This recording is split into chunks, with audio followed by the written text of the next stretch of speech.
All right, what's going on, everybody? Welcome back to the channel. It's Millennial Trade. So I want to give you guys a quick trading recap because it was a disaster, and I want to put it out there and kind of just explain what went wrong, not only for my own sake, but so that other people can maybe learn from my mistakes, if that's possible, which I think it is. Okay, so markets were looking great. Yesterday, the NASDAQ was up 5%, or at least the futures, right? That's what I'm usually watching. I think the QQQs were up over 4%, 4.5%, something like that. Dow had crossed into official bull market is what I read this morning. And everything was looking good. You had the PCE inflation numbers. The core came in at about 5, and the PCE index itself with the food and fuel prices came in, I think it was at 6%. Last couple months, October and September, the numbers were like 6.2, 6.2. Now it's 6. So it's cooling, right? Inflation is cooling, so that was kind of bullish. You had the dovish comments from Jerome Powell. Well, not dovish, but they were less hawkish, less bearish comments that were made by Jerome Powell yesterday. A lot of people are anticipating 50 basis point rate hike coming up here in December, and along with the ECB as well. So that being said, everything was looking great. I figured, hey, I'll go long on Amazon calls, right? Caught the open, it dipped, caught some more at the dip, and we were right. You know, a couple times I was up on this position like $200 or $300. This is the crazy part about it. Right at the open, like I was probably up on it, maybe $150, $200 or so. Didn't take it, and it dipped. So I got more. Everything was looking pretty good. The dollar was coming down at one point. And then things just start switching up. It got real choppy in my contracts. I'm literally only like $1 away.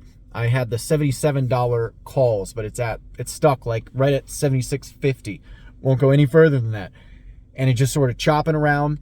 And I got caught up in the chop, kind of like was getting caught up in the FOMO because I didn't want to miss out on, some huge extravagant move today, because all the news was good until about 11 o'clock.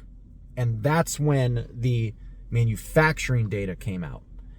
And apparently factory manufacturing is slowing for the first time since 2020. I forgot exactly what the numbers were, but that is the narrative or the story. It's the first time it's slowed since 2020. So that hit at about 11 o'clock, messed everything up. Dollar started shooting back up.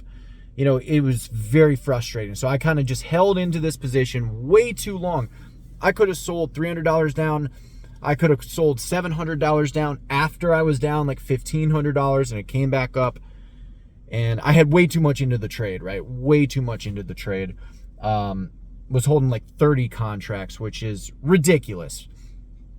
But again, I probably was feeling some of the FOMO from yesterday because of that huge move in the afternoon. And I was just trying to catch some of the tail end of it. But I should have figured, like, especially with Amazon or even PayPal. And this is the one day I didn't trade PayPal, and I'll tell you about that too. But I should have figured the NASDAQ was up 5% yesterday. Today has to be a day where it just sort of cools down. It's not going to be able to just continue like that. So I probably overshot that one, like I overshot the weekend trade.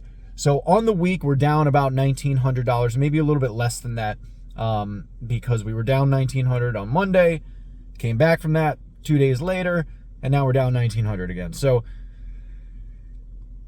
the one day that I'm like, well, I'm going to branch out and trade Amazon. If I had just bought PayPal calls at the open, PayPal popped right up into its next supply zone. It was up like, I don't know, 1 or 2%. And then it sold off. You could have caught that too. You could have just shorted at supply. I had so many opportunities with PayPal today. And I was watching Amazon or trading Amazon, focusing on Amazon, because I figured, I'm going to try to branch out and trade some other stocks. But yeah, you live and you learn. $1,900, I'm really not that upset about it. I do think being involved in trading the last 2 or 3 years has maybe made me a little bit more jaded, where, you know, to lose that much money on one trade, you know, it sucks, but I've lost more, and my accounts have been much deeper in the hole than they are. Well, they're not even in the hole, right? I'm green on the year. I'm green on the year by like maybe 10 grand now.